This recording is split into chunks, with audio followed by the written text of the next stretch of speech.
तो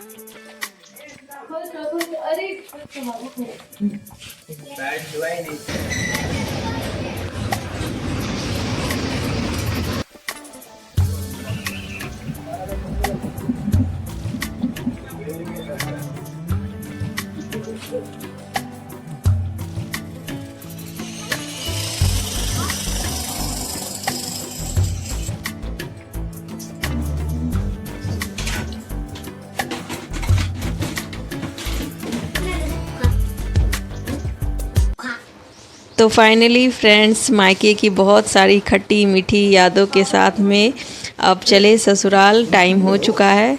तो बस इतने सारे दिन कहाँ गुजरे पता ही नहीं चला। लगभग 20 दिन हम लोगों को हो गए आए हुए, लेकिन आज मतलब जाते हुए लग रहा है जैसे कल ही की बात है कि कल ही आए थे। और पहले से ही आदमी को एक्साइटमेंट हो जाती है हर किसी को कि जाना है जाना है जाना है। और जाते टाइम में जब लग रहा है कि मतलब कि कितनी जल्दी बीत गए ये दिन, तो ऑब्वियस सी बात है कि कोई भी लड़की जब मायके आती है तो काफ़ी मिक्स्ड सी फीलिंग रहती है। नई नई शादी होकर के जब हम लोग मतलब पहली या दूसरी बार या साल भर तक हम लोग आते हैं तो मतलब सिर्फ रोना ही आता है लौटते समय। लेकिन अभी जो है, अभी इतने साल हो गए, लगभग 15 साल हो गए शादी को, तो मिक्स वाली फीलिंग है कि चलो अब रूटीन में वापस लौटना है। कितना भी रह लो, लेकिन एक रूटीन जब आप आ जाते हो उस रूटीन में, तो कुछ टाइम के बाद वो रूटीन भी याद आने लगता है। तो बच्चों के स्कूल्स वगैरह की टेंशन शुरू हो जाती है। तो बस अपनी यादों को सहेज करके चलिए चलते हैं अब अपनी कर्म भूमि की तरफ। कितना भी रह लो कम है, लेकिन अब बहुत सारा हमने फ़न अनलिमिटेड किया है इस बार। बहुत ही सक्सेसफुल ट्रिप रहा हमारा। बहुत सारा हमने इंजॉय किया है, आप सभी के साथ तो शेयर किया ही है।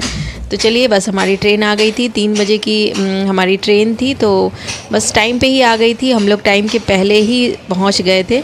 तो बस यहाँ पे जो है पुराने मतलब इतने सारे दिनों को याद करते हुए मैं यहाँ पे कुछ रील बना रही थी और बस आगे बढ़े हम लोग। और यहाँ बीच में एक पुल आता है यहाँ पे, तो यहाँ पे मान्यता है कि सिक्का फेंक करके कुछ भी मन्नत मांगो तो वो पूरी हो जाती है। तो पता नहीं कितना झूठ कितना सच, बस आस्थाओं का हमारा जो है ये कंट्री, हमारा जो भारत देश है वो आस्थाओं पे ही टिका हुआ है। तो बस यहाँ पे जो है हमने भी डाला सिक्का। तो जितनी बार आते हैं उतनी बार ही हम लोग डालते ही हैं, चाहे हो चाहे ना हो। बस इस तरीके से पहुंच गए। लगभग ज़्यादा दूरी नहीं है मेरे मायके से ससुराल के बीच में भी, लेकिन वैसे जैसे फ्लुएंटली लोग आ जाते हैं चले जाते हैं, वैसे मैं नहीं आती जाती। लगभग साल में एक बार ही मुश्किल से रहना हो पाता है, कभी कभी 2 बार। तो दूसरी बार वैसे ज़्यादा दिनों के लिए नहीं, लेकिन हाँ कुछ वेकेशंस वगैरह होता है तब साल में 1 बार ही रहना हो पाता है। तो बस यहाँ पे पहुँच गए हैं और बस चलते हैं अब ससुराल। तो वहाँ पे एक सरप्राइज़ मेरा वेट कर रहा था। अभी चलिए आपको दिखाती हूँ कि क्या कुछ इतना सारा चेंज हो जाएगा। मैंने सोचा नहीं था कि मतलब पूरी तरह से जो है घर को देख करके मैं भौचक्का हो गई थी। जानकारी तो थी मुझे कि हाँ ऐसा मुझे मिलेगा, लेकिन इतना ज़्यादा मुझे बिल्कुल भी अंदाज़ा नहीं था। तो बस चलिए चलते हैं अंदर और देखते हैं कि कैसा है। अभी तो मेरे तो होश ही गुम हो गए थे। ये देखिए किस तरीके का यहाँ पे तूफ़ान मचा हुआ है। तो घर में कुछ कंस्ट्रक्शन का क्या बहुत ही ज़्यादा कंस्ट्रक्शन का काम चल रहा है। तो चारों तरफ जो है इस तरीके के जो है मतलब क्या ही बताऊँ, ऐसा जो हो रखा था, लग रहा था कि क्या ही करूँ। एक तो वहाँ से आने का जो एक वो फीलिंग थी कि हर चीज़ बदली बदली लग रही थी, और ऊपर से इतना सारा चेंज लग रहा था, कैसे क्या एडजस्ट करूँ, कैसे मैं अनपैकिंग करूँ। लेकिन खैर चलिए हो गया थोड़ा थोड़ा करके। अभी तीसरे दिन मैं आपसे मिल रही हूँ, 3 दिन मुझे आए हुए हो गए हैं। तो आज जो है यहाँ पे किचन का मैंने व्लॉग बनाया है काफ़ी टाइम के बाद में, क्योंकि मन ही नहीं कर रहा था, गर्मी इतनी ज़्यादा हो रही थी। साथ में मतलब बस किचन से बाहर निकलते ही जो है मतलब पूरा कंस्ट्रक्शन का काम हो रहा है, काफ़ी सारी आवाज़ें, मशीन, ड्रिलिंग मशीन, तो इतना ज़्यादा साउंड और इतनी ज़्यादा गर्मी, तो बिल्कुल भी मन नहीं करता। तो फिर मैंने सोचा कि चलो ये भी तो मेरा एक काम ही है, तो चलिए स्टार्ट करते हैं। तो बस पहुँच गई अपने ससुराल वाले किचन में। और यहाँ पे जो है आज दोपहर का लंच बन रहा है। तो आज जो है घुगनी और लिट्टी का हमने प्लान किया था। तो घुगनी भी बनेगी एक साइड में, और साथ में जो है ये लिट्टी आटे वाली।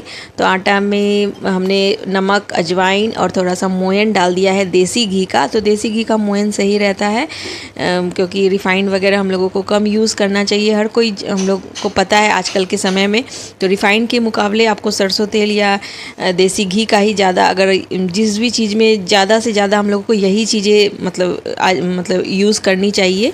रिफ़ाइंड का कम से कम यूज़ करना चाहिए। हर कोई मतलब मतलब आजकल बोल रहा है, क्योंकि हेल्थ के बहुत सारे इश्यूज़ हो रहे हैं। तो बस काफ़ी मैदा वगैरह हमने इधर इधर में मतलब बहुत ही अनहेल्दी खाना हुआ है मतलब मायके में, क्योंकि बच्चे जो भी बोल रहे थे सारा कुछ उनको अवेलेबल था वहाँ पे। तो यहाँ पे जो है फिर से कोशिश करूँगी कि सारा कुछ रूटीन में आए, तो बस सब कुछ फिर से फॉलो करूँगी। अभी फ़िलहाल जो है कंस्ट्रक्शन की वजह से थोड़ा तो डिस्टर्ब चल रहा है अभी सब कुछ। हमारी जो रूटीन लाइफ है वापस आने में थोड़ा टाइम लगेगा अभी। फिर भी मैं कोशिश करूँगी खाने पीने में ध्यान रखूँ और ख़ुद का भी, क्योंकि वैसे भी वहाँ पे अनहेल्दी जितना भी हो जाए, लेकिन मेरा जो एक शेड्यूल होता था तो मैं अपनी क्वांटिटी ही कम कर देती थी अपने खाने की। जैसे कि अगर दिन में हैवी हो जाता था तो रात में खाती ही नहीं थी कई बार। और लिक्विड और फ्रूट्स वगैरह वहाँ पे पहले से ही था, और स्प्राउट्स वगैरह वहाँ पे पहले से ही वहाँ पे मतलब सब कोई को था कि हाँ नाश्ते में स्प्राउट्स खाना है या फ्रूट्स, मतलब दोपहर के टाइम में सब कोई को खाना था, तो वो सब मैं ज़्यादा ले लिया करती थी। और कितने भी अनहेल्दी जैसे कुछ भी चीज़ें आती थी, चाहे मार्केट वेस्ट चीज़ें हों, तो वो मैं अपने अकॉर्डिंग क्वांटिटी कम करके ले लेती थी, तो जिससे कि मुझे ज़्यादा फ़र्क नहीं पड़ा। तो होता है हम लोगों के साथ में कि कई जगह हम लोग जाते हैं, हमारी रूटीन इधर उधर हो जाती है, लेकिन वो आपके ऊपर डिपेंड करता है कि आप उसको किस तरीके से लेते हैं, कैसी अपनी डाइट को रखते हैं। तो आप जो है अपनी डाइट को अपने हिसाब से मतलब ऊपर नीचे कर सकते हैं, और अपने खाने में फ्रूट्स, वेजिटेबल्स और पानी का भरपूर इस्तेमाल कर सकते हैं, जिससे जो है आपकी जो हेल्थ है वो बराबर बनी रहेगी, आपका जो है ज़्यादा वेट गेन वगैरह नहीं होगा। तो बस यही सब मैं रूल्स फॉलो करती हूँ कहीं जाने के बाद भी। और यहाँ देखिए मस्त बढ़िया, बड़े बेटे को तो चाट खानी थी, तो बस घुगनी में धनिया पत्ता की चटनी वगैरह भी बनाई अभी, और घुगनी डाल करके बढ़िया मस्त चाट बना दी, थोड़ी सी नमकीन डाल करके। और छोटा बेटा जो है वो ऐसे ही खाता है, मतलब घुगनी अलग और लिट्टी अलग, तो वैसे उसकी बना दी है। तो जैसे जिसको खाना है उसके अकॉर्डिंग बना दिया है। तो बच्चों की अभी भी छुट्टियां मतलब चली रही है, क्योंकि गर्मी इतनी ज़्यादा है कि स्कूल की जो छुट्टियां हैं वो पोस्टपोन हो गई है। अभी मंडे से स्कूल खुलने वाले हैं, देखते हैं अभी भी खुलते हैं कि नहीं, क्योंकि गर्मी जो है बहुत ही बेइंतहा है। हमारे यहाँ तो बारिश भी नहीं हो रही है। आपके यहाँ कैसा है मौसम ज़रूर बताइएगा। अगर बारिश हो रही हो तो प्लीज़ इधर भी थोड़ा सा भेज दीजिएगा। तो चलिए आज के व्लॉग को करते हैं यहीं पे एंड, ज़्यादा बड़ा तो नहीं है। मिलते हैं नेक्स्ट व्लॉग में। क्या कुछ चल रहा है हमारी लाइफ में, बहुत सारा कुछ ले करके मिलते हैं नेक्स्ट व्लॉग में। आप सभी का आने के लिए बहुत बहुत धन्यवाद। Thanks for watching. Bye bye.